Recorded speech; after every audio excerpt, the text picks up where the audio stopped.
Assalamualaikum warahmatullahi wabarakatuh. Kami dari kelompok 6 akan mempresentasikan materi Income Statement and Related Information and Statement of Financial Position and Statement of Cash Flow. Sebelum melanjutkan ke materi, saya sebagai perwakilan kelompok 6 akan memperkenalkan anggota kelompok saya. Anggota kelompok 6 berjumlah 4 orang. Yang pertama ada Danish Aisyah Sifau Rizky dengan NPM terakhir 202. Yang kedua ada Ahmad Faiz Ferdiansyah dengan NPM terakhir 211. Yang ketiga ada Syalsyabila Sintiara Cimawati dengan NPM terakhir 220. Dan yang terakhir ada Nindya Naizela Fauzi dengan NPM terakhir 248. Nah, laporan keuangannya berfokus pada kegiatan operasional bisnis dalam satu periode akuntansi itu disebut laporan laba rugi. Nah, laporan ini itu menggambarkan total pendapatan yang diperoleh perusahaan dan semua biaya yang dikeluarkan untuk beroperasi yang kemudian menunjukkan apakah perusahaan itu mengalami keuntungan atau kerugian. Nah, laporan laba rugi ini disusun berdasarkan prinsip accrual, yaitu pendekatan akuntansi di mana pendapatan diakui saat diperoleh dan biaya diakui saat terjadi, terlepas dari kapan uang tunai sebenarnya diterima atau dibayarkan. Nah, metode ini memberikan gambaran yang jauh lebih realistis tentang aktivitas ekonomi suatu perusahaan dibandingkan dengan metode kas. Adapun kegunaan laporan laba rugi, yang pertama menilai kinerja perusahaan dalam satu periode, yang kedua dasar perbandingan dengan periode lain atau pesaing, yang ketiga membantu memprediksi laba dan arus kas di masa depan, yang keempat menilai tingkat risiko dan ketidakpastian usaha. Adapun keterbatasan laporan laba rugi itu sendiri, yang pertama tidak mencerminkan seluruh nilai ekonomi perusahaan, misalnya kayak hak paten, merek internal, terus sama dipengaruhi metode akuntansi yang digunakan, dan yang ketiga mengandung estimasi dan pertimbangan subjektif, dan yang keempat dapat dipengaruhi praktik manajemen laba. Elemen penting dalam laporan laba rugi itu ada dua. Yang pertama yaitu ada pendapatan, peningkatan aset atau penurunan liabilitas yang timbul dari kegiatan usaha inti perusahaan termasuk penjualan barang, penyediaan jasa, bunga, dan sewa. Yang kedua yaitu ada beban, yaitu penurunan aset atau peningkatan liabilitas yang terkait dengan operasi bisnis, termasuk biaya produksi, gaji karyawan, dan penyusutan. Adapun format dan komponen income statement. Yang pertama ada sales atau revenue, yaitu atau sering disebut pendapatan, termasuk diskon dan retur untuk mendapatkan net sales. Yang kedua ada cost of goods sold atau biasa disebut HPP. Yang ketiga ada selling expense, yang keempat ada administrative or general expense, yang kelima ada other income and expense, misalnya pendapatan bunga, kerugian penjualan aset. Yang keenam ada financing cost, yaitu biaya bunga. Yang ketujuh ada income before income tax. Yang kedelapan ada income tax. Yang kesembilan ada income from continue operation. Yang kesepuluh ada discontinue operation jika ada. Yang ke-11 ada net income, yang ke-12 ada not controlling interest jika ada, dan yang ke-13 yaitu earnings per share atau EPS. Nah, itu adalah salah satu komponen laporan laba rugi. Nah, klasifikasi beban itu dikelompokkan menjadi dua. Yang pertama ada berdasarkan jenis beban, kayak bahan baku, tenaga kerja, dan depresiasi. Ini tuh untuk menunjukkan komposisi biaya yang digunakan suatu perusahaan. Yang kedua yaitu pengelompokan berdasarkan fungsi, misalnya kayak produksi, penjualan, dan administrasi. Nah, ini tuh untuk memudahkan analisis kinerja tiap fungsi operasional. Kali ini saya akan menjelaskan mengenai pelaporan item khusus. Yang pertama ada gains atau losses, yaitu untuk dilaporkan terpisah agar tidak mengaburkan kinerja operasi utama. Yang kedua ada discontinue operation, yaitu disajikan setelah income from continue operation untuk membedakan usaha mana yang masih berjalan dan mana yang sudah dihentikan. Yang ketiga ada not controlling interest, yaitu dialokasikan dari laba bersih untuk menunjukkan bagian mana laba yang bukan hak dari entitas induk.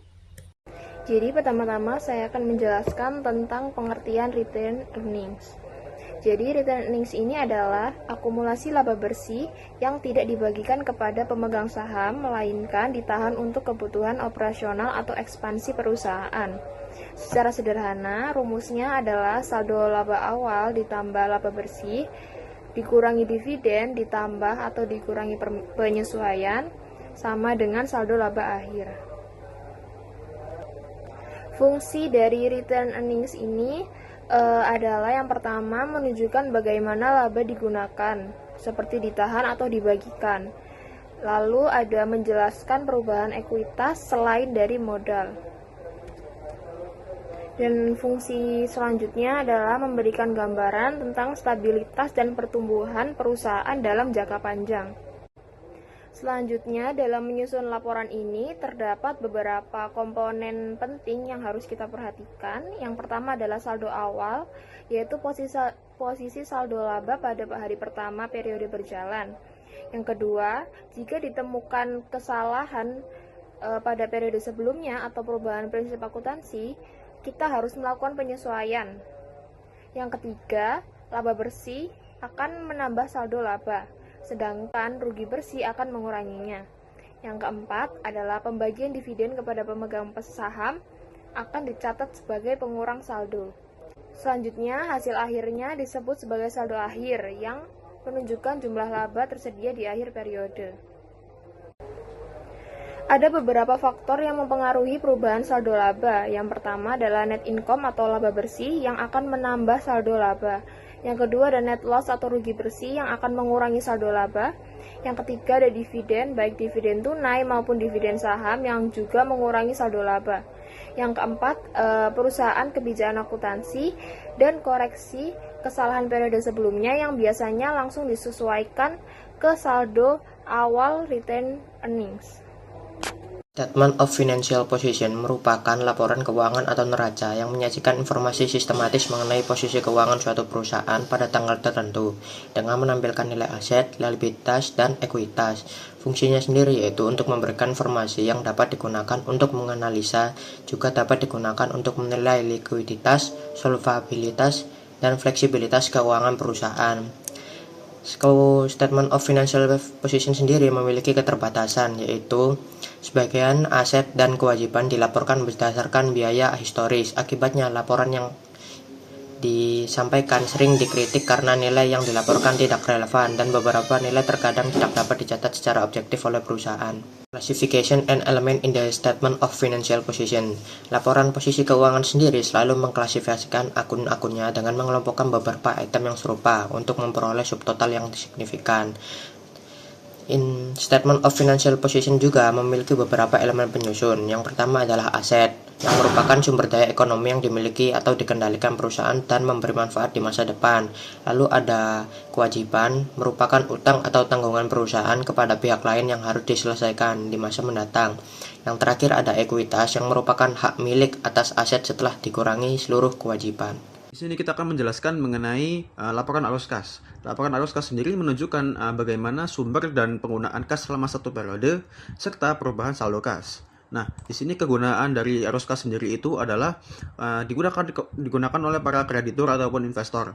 Nah, di sini mereka akan melihat bagaimana jika net cash tersebut tinggi, menunjukkan bahwa perusahaan mampu menghasilkan kas yang cukup dari operasi untuk membayar tagihannya tanpa perlu meminjam lebih lanjut. Nah, kemudian di sini ada komponen dari transaksi-transaksi yang ada di dalam laporan arus kas. Terdapat 3 transaksi, yakni yang pertama adalah transaksi operasi, yakni berisi dampak kas dari transaksi yang masuk ke dalam penentuan net income. Kemudian ada transaksi kedua yaitu aktivitas investasi yang meliputi pemberian dan penagihan pinjaman serta perolehan dan pelepasan aset. Yang ketiga adalah aktivitas pembiayaan. Aktivitas ini meliputi memperoleh sumber daya dari pemilik dan mengembalikannya kepada pemilik dan meminjam uang dari kreditor dan membayar kembali sesuai uang yang dipinjam di awal. Di sini saya akan menjelaskan mengenai arus kas masuk dan keluar untuk masing-masing aktivitas. Yang dimana aktivitas pertama adalah aktivitas operasi, yang dimana aktivitas operasi arus kas keluar, arus kas masuknya ketika kita mengalami pemasukan seperti penjualan ataupun apapun itu. Nah, sedangkan untuk arus kas keluarnya adalah ketika kita mengeluarkan uang tunai kas untuk membayar seperti beban ataupun yang lain-lain. Yang kedua ada aktivitas investing atau investasi, yang dimana arus kas masuknya ketika kita menjual aset tetap dan arus kas keluarnya ketika kita membeli kembali aset tetap itu. Ya. Yang ketiga ada financing activity atau aktivitas pembiayaan. Arus kas masuknya ketika kita menagih sejumlah obligasi. Nah, ketika kita ketika arus kas keluar ketika kita mereakuisisi obligasi tersebut. Ada langkah-langkah untuk menyusun laporan arus kas. Yang pertama, ada tentukan arus kas bersih yang dihasilkan oleh aktivitas operasi. Yang kedua, tentukan kas bersih yang dihasilkan oleh aktivitas investasi dan juga pendanaan atau pembiayaan. Yang ketiga, tentukan perubahan kas selama periode tersebut. Dan yang terakhir adalah dengan cocokkan perubahan kas dengan saldo awal dan saldo kas akhir.